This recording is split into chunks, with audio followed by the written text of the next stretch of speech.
Oke, untuk pelajaran yang pertama, pada bulan Ramadan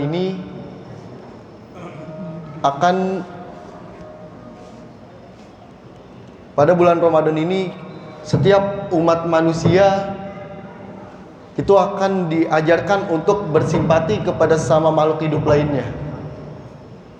Apa bersimpati yang dimaksud di sini? Jadi bersimpati yang dimaksud di sini adalah ketika kita sebagai umat Nabi Muhammad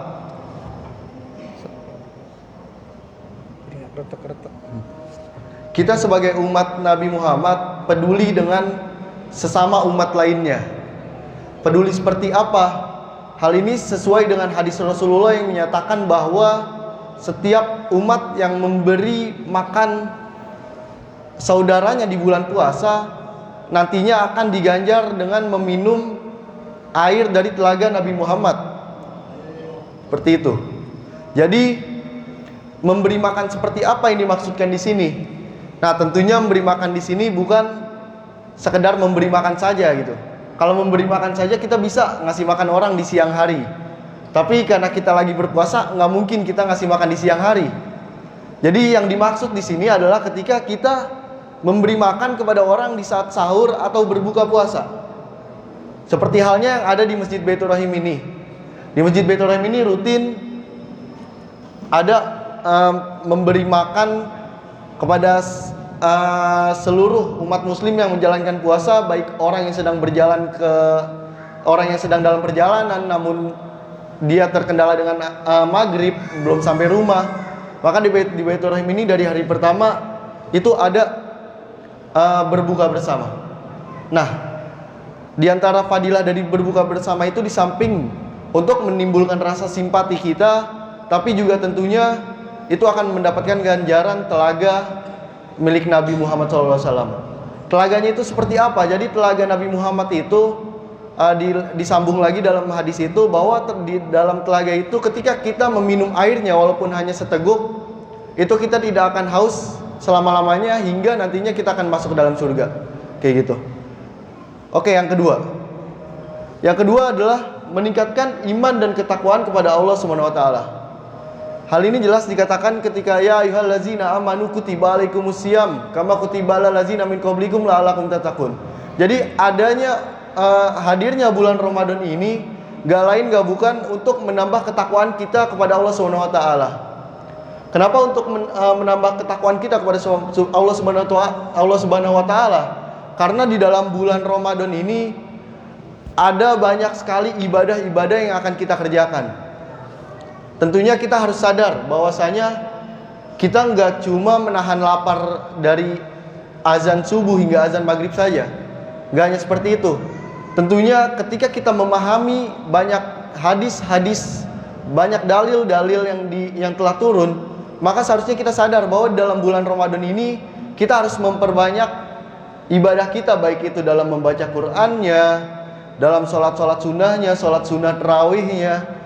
Seperti itu yang nantinya iman kita itu akan meningkat selepas bulan Ramadan ini pergi meninggalkan kita. Maka daripada itu, kesuksesan seseorang ketika bulan Ramadan sudah selesai bukan orang yang mengerjakan puasa itu 30 hari.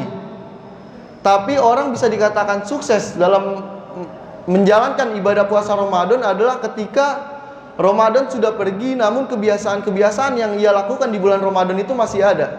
Kebiasaan-kebiasaan ini tentunya adalah kebiasaan-kebiasaan baik, bukan kebiasaan buruk yang ada di bulan Ramadan. Seperti halnya kebiasaan baik itu adalah membaca Al-Quran, menghidupkan malam dengan sholat tahajudnya, dan berbagi kepada sesama manusia. Selanjutnya, yang ketiga ada melatih kesabaran. Tentunya kita paham bahwasanya dalam puasa ini kita kurang lebih menahan lapar selama 12 jam. Nah, dalam 12 jam ini banyak sabar yang kita hadapi. Bukan hanya sabar menghadapi perut kita yang keroncongan di siang hari atau tenggorokan kita yang butuh larutan, Bukan seperti itu saja. Namun sabar yang dimaksud di sini adalah sabar ketika kita emosi, itu juga termasuk sabar. Karena ketika orang puasa, di saat kita kekurangan asupan, di situ emosi kita akan meninggi. Bagaimana caranya kita bisa mengontrol emosi kita sehingga kita bisa tenang dalam menghadapi apapun? Mungkin bapak-bapak di sini banyak pekerja kantoran yang merasakan bagaimana pusingnya pekerjaan di bulan Ramadan, ditambah dengan kondisi kita yang yang tidak bisa minum. Tapi itu justru adalah salah satu hal yang ada untuk melatih kesabaran kita, untuk melatih sebagaimana kita bisa mengontrol diri kita. Bukan hanya sabar, dalam bulan Ramadan ini pun kita juga dilatih untuk manajemen waktu. Jelas kita tahu sahur ada batasannya. Apabila sahur tidak ada batasannya, kita nggak akan terlatih untuk bangun malam. Kita yang biasa bangun jam 5, setengah 5, ini kita harus bangun jam 3. Tentunya manajemen waktu ini akan berguna untuk kehidupan kita nantinya. Selanjutnya, sebagai pelebur dosa, bulan Ramadan hadir sebagai bulan yang dinanti-nanti oleh umatnya. Umat Nabi Muhammad pasti menanti-nanti bulan Ramadan, karena di dalam bulan Ramadan ini ketika seorang melakukan kebaikan-kebaikannya, banyak dalil yang mengatakan bahwa akan diampuni dosa-dosa mereka seperti dosa yang terdahulu. Bukan dosa yang sekarang saja, tapi dosa yang terdahulu pun diampuni oleh Allah. Makanya begitu mulianya bulan Ramadan, dan begitu menyesal orang-orang yang mengabaikan ibadah-ibadah yang ada di bulan Ramadan ini. Yang terakhir, ada doa yang mustajabah. Jadi di samping melatih kesabaran, lalu juga diampuni dosa-dosanya, di bulan Ramadan ini pun doa-doa kita akan dimustajabah oleh Allah Subhanahu wa taala. Bayangkan kurang nikmat apa lagi kita sebagai umat Islam. Kita berpuasa dari subuh hingga maghrib dengan doa-doa kita yang kita terus panjatkan, dengan kita meminta ampun sebelum puasa, asyhadu alla ilaha illallah astaghfirullah nas'aluka ridhaka wal jannah wa na'udzubika minan nar. Dengan kita yang selalu melantunkan wirid-wirid seperti itu, percayalah bahwa doa-doa kita akan dijabah oleh Allah Subhanahu wa taala. Makanya masih ada 2 hari di bulan Ramadan ini. Perbanyak doa-doa kita. Perbanyak amal kebaikan yang kita kerjakan. Seperti itu.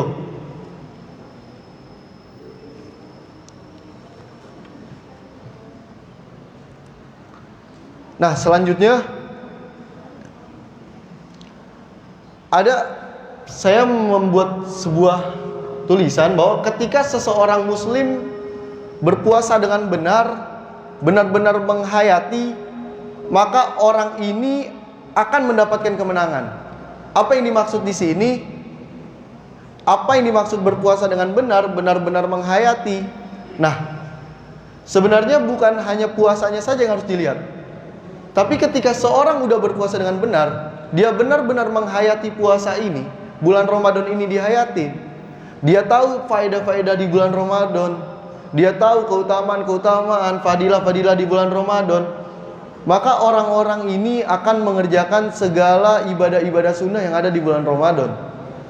Karena setahu saya, maaf dikoreksi kalau salah, di bulan Ramadan ini setiap kebaikan yang kita kerjakan itu dibalas 10 kali lipat oleh Allah Subhanahu wa taala. Bacaan Al-Quran yang biasanya 1 huruf 10 pahala, masuk bulan Ramadan jadi 1 huruf 100 pahala. Kurang nikmat apa lagi kita cukup baca surat Al-Fatihah udah berapa ratus ribu yang kita dapatkan. Makanya ketika orang benar-benar menghayati ibadah puasa ini, orang itu akan meraih kemenangan. Jadi bukan cuma menahan lapar saja. Banyak orang-orang di luar sana yang puasa dia hanya menahan lapar saja. Saya pernah mendengar bahwa ada satu perkataan satu hari di bulan Ramadan itu diibaratkan satu buah. Ambillah contoh satu buah apel. Ketika kita melakukan suatu hal yang kurang baik, dipotong,